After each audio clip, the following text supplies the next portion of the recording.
이 감정평가개론, 이 부동산 원론 이 과목을 따로 이렇게 공부하시려고 너무 시간을 빼시지 말고 따로 공부하는 거는 좀 더 어려운 과목, 그 시간이 많이 들어가는 과목을 하시고요.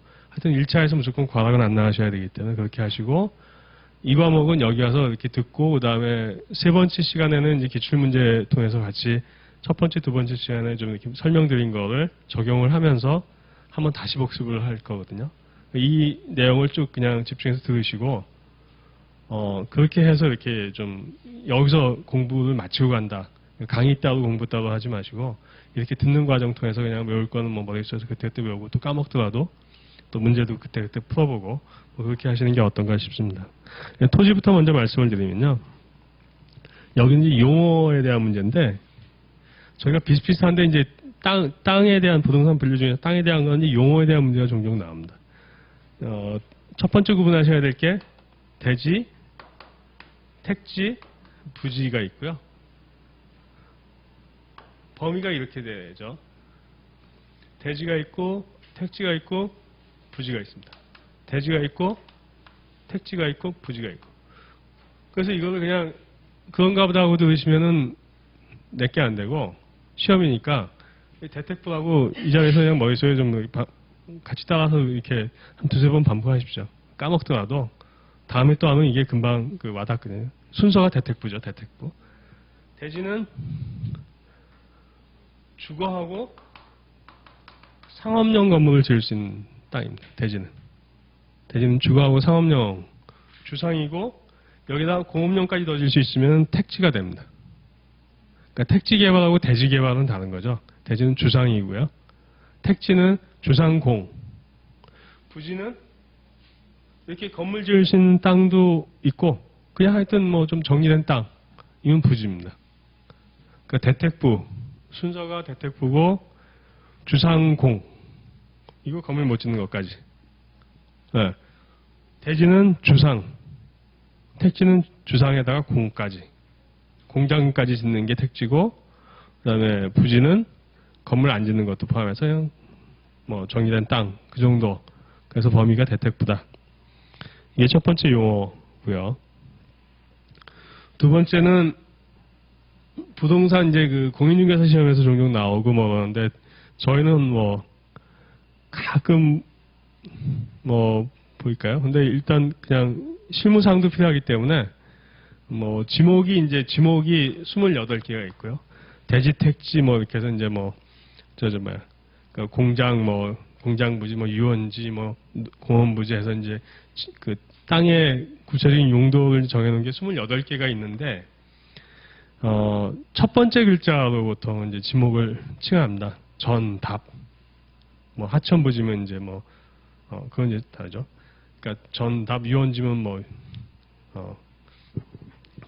그 지목이 28개가 다 첫 번째 글자로 하는데, 두 번째 글자로 지목을 칭하는 게 있어요. 그게 이제 장차천원이라고 하거든요.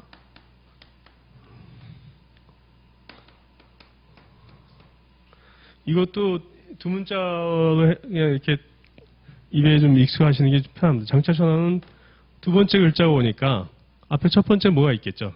공장이 있고요. 네. 그 다음에 주차가요? 네, 주차장. 그 다음에 하천, 유원지. 요거 외에는 뭐 전, 답, 이건 이제 외글자니까 그러고, 대지는 대. 이렇게 하는 거죠. 그러니까 다 지목을 첫 글자로 보통 얘기를 하는데, 지목을 이제 그 등기부나 이런 데서 보면 뭐 한 글자로 이제 그 줄여서 표기들을 하거든요. 첫 글자로 보통 얘기를 하는데 28개 지목 중에서 요 4개만 두 번째 글자로 한다. 그러니까 이제 이게 단답형 문제에서 뭐 이렇게 그 나올 수 있는 문제라서 그냥 상식적으로 좀 알아주시면 되고요. 이게 하천이 아니라 광천지입니다. 광천지는 저 이렇게 온천 나오는 땅. 예. 그 다음에 이제 필지, 획지 개념은 뭐 필지는 번지가 붙어 있으면 필지고요. 획지는 보통 이렇게 블록이라고 그러는데,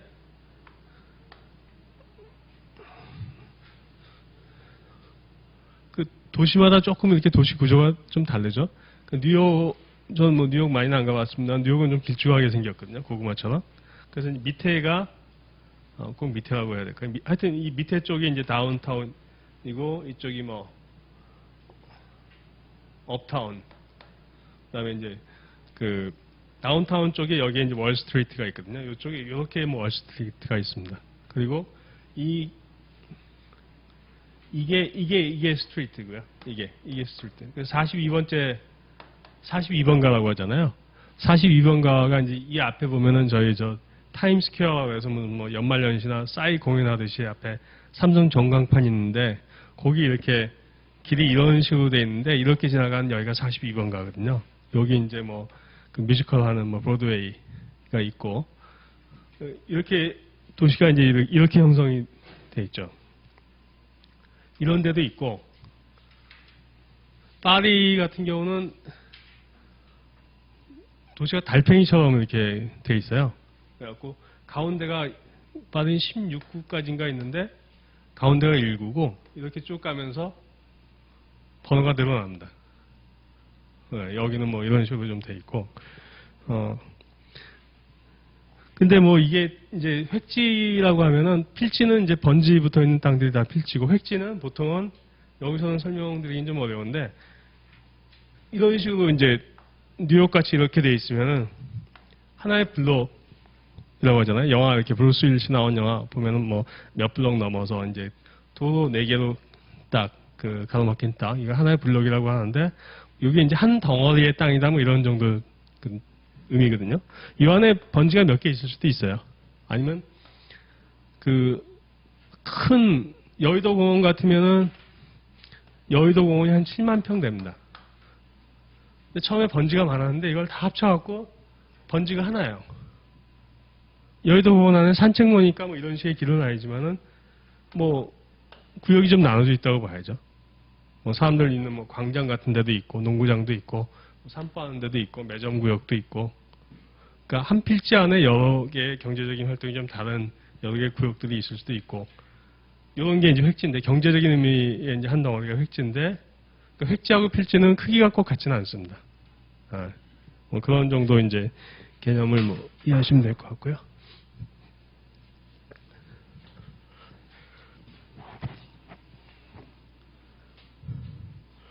그 다음 나머지 몇 개는 그 용어입니다, 용어. 이제 어차피 굉장히 자주 접하실 거기 때문에, 한 번씩 이렇게 좀 같이 정리하고 가시면 좋을 것 같습니다. 맹지라고 하는 거는 도로에 접해 있지 않은 땅입니다. 건축법상 도로에 접해 있지 않으면 건축을 할 수 없습니다. 집을 못 짓는 거죠. 그러니까 이런 땅입니다. 도로가 이렇게 있는데 앞집이 있고 그냥 뒤에 이렇게 있는 거예요. 여기는 이 집은 앞사람 땅을 사야 됩니다. 아니면 못 짓는 거죠. 이런 도로에 접해 있지 않은 땅 이게 맹지이고요. 그다음 선화지는 고압선이 지나가는 그 아래 땅을 선화지라고 하고 조금 이제 헷갈리는 느낌이 있어서 문제에 종종 나오는 게 후보지하고 이행지가 있습니다. 후보지하고 이행지는 뭔가 이렇게 A 지역에서 B 지역으로 변화되는 단계에 있는 걸 얘기하는데 뭐 굳이 이제 억지로 말을 갖다 붙이자면 이행지는 이행 중에 있는 땅입니다. 이행 중에. 이건 좀 더 작은 개념이에요. 그러니까 예를 들어서 뭐 아파트 단지에서 여기가 아파트 단지였는데 상가로 바뀔 수도 있는 거예요. 상업지역으로. 그런 식으로. 아파트 단지에서 상가 정도로 바뀌는 거. 그거는 이행 중인 걸 저희가 종종 볼 수는 있지 않습니까? 실생활에서 이행 중인 거. 그러니까 작은 거. 하나를 배우고 나머지는 선택하는 거니까. 그러니까 이행지가 이행 중인 거, 좀 작은 덩어리, 마치 뭐 아파트 단지가 상가로 바뀌는 이런 정도. 후보지는 용도 지역이 변하는 겁니다. 용도 지역이. 예를 들어서 뭐 농사 짓던 데인데 농림지역인데 그게 도시가 커지면서 도시지역으로 뭐 점점 변해간다. 뭐 많이 그렇죠. 서울 외곽 쪽 많이 그렇죠. 그러니까 이제 그런 식의 큰 덩어리 용도 지역 차원의 용도 지역 아까 말씀드렸지만은 전국토를 4개의 용도 중에 하나로 나누고 중첩 안 되고 가장 광역적인 개념이고, 그래서 후보지는 용도 지역 간에 바뀌는, 농림 지역이 도시 지역으로 바뀌는 이런 식의 큰 덩어리. 이건 더 오래 걸리는 거죠. 이건 눈에 보이기가 어렵겠죠. 뭐 한 몇십 년 지나서 그런가 보다 하지 저희가 관찰하거나 이렇게 피부로 느낄 수 없는 겁니다. 그래서 이행지가 이행중이라는 거죠. 이행중인 거, 우리가 쉽게 볼 수 있는 거. 요거를 구분하셔야지 뭐 객관식 문제, 단답형 문제에서 이렇게 혼선이 없고, 요거는 좀 종종 나옵니다. 왜냐하면 뭐 특별히 이렇게 뭐 이름을 그렇게 붙여야 될 이유는 없기 때문에 저희가 이제 그냥 그 일상적으로 쓰는 그 단어에다가 그 뉘앙스를 최대한 살려가지고 뭐 까먹더라도 이렇게 그냥 몸이 글로 가게 그렇게 이제 공부를 하시는 게 좋은 게 아닌가 싶어서 그렇게 해서 이제 뭐 스토리를 좀 줄거리를 억지로 만들었으니까 뭐 하여튼 이게 됐든 뭐 다른 방법이 됐든 뭐 그렇게 좀 뭐 구분하시면 되겠고요. 그 다음에 이제 자주 못 들어보셨을 수도 있는데 땅 중에서 퍼락지라고 하는 땅이 있습니다. 퍼락지. 원래는 땅이었는데 어떻게 하다 보니까 뭐 물길이 생겨가지고 하천이 됐어요. 물속으로 잠기는 땅이 돼버렸습니다. 그런 땅이 있을 수가 있겠죠. 뭐 이렇게 뭐 산 같은 게 있다가 무너졌다든가 아니면 이제 하천부지 같은데 이렇게 좀 뭐 물길이 좀 바뀌면서 고수부지 같은 거였다가 이렇게 뭐 물 밑으로 잠기는 그런 식의 땅을 포락지라고 하는. 그리고 용어 중에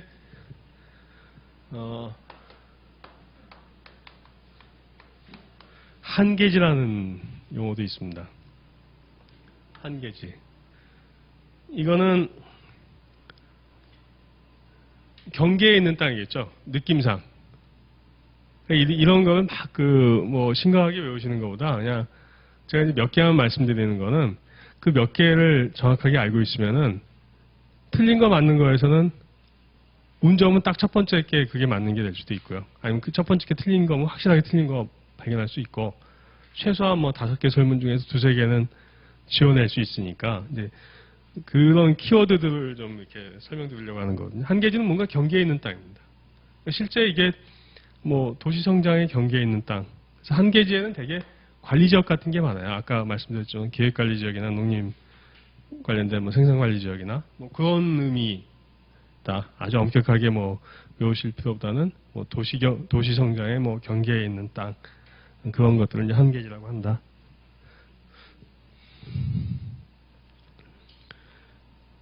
후보지 이행지 말씀드렸고 그다음에 뭐 나지는 그냥 뭐 빈 땅이고요. 건부지는 건물이 있는 땅. 뭐 공지도 빈 땅인 거죠. 공지 중에서 이제 공개공지라고 하는 게 있습니다. 공개공지. 공개공지는 그 도시에서 이렇게 이제 도시 그 조례 같은 게 조금 이렇게 바뀌어가지고 예를 들어서 서울 시내 안쪽에서 건물을 짓는데 원래는 여기다 10층에 뭐 건폐율 50%에 10층이니까 용적률 500%로 주면 10층이 되는 거죠. 그럼 이게 이제 그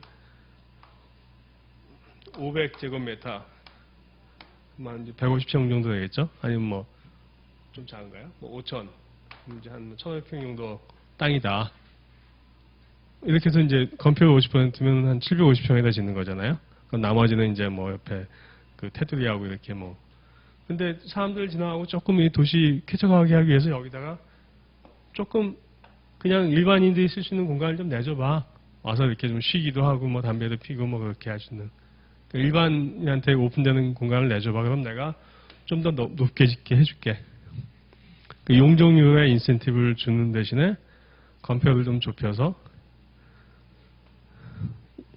일반 대중한테 사용할 수 있게 와서 쉬기도 하고 뭐 근처에 이제 근무하는 사람들 같으면 점심 먹고서 거기 벤치 같은 거 이렇게 아니면 뭐 조각 같은 거 이렇게 놔두죠. 그런 땅 그걸 이제 공개 공지라고 합니다. 공개 공지. 그냥은 안 하죠. 그냥은 뭐 건폐율 나 찾아먹으려고 하니까 그냥 안 하죠. 그러니까 건폐율을 조금 뭐 양보하면 내가 용적률을 양보한 것보다 조금 더 줄게. 뭔가 이제 인센티브를 부여하면은 아파트 같은 경우도 일반 빌라보다는 살기가 쾌적한 게 일단은 빌라가 많은 그 동네 가면은 길들이 좁고 주차할 데도 없고 땅을 넓게 그냥 다 대부분 깔고 앉아 있으니까요. 이걸 높이 올리면은 건물과 건물 사이가 많이 비잖아요.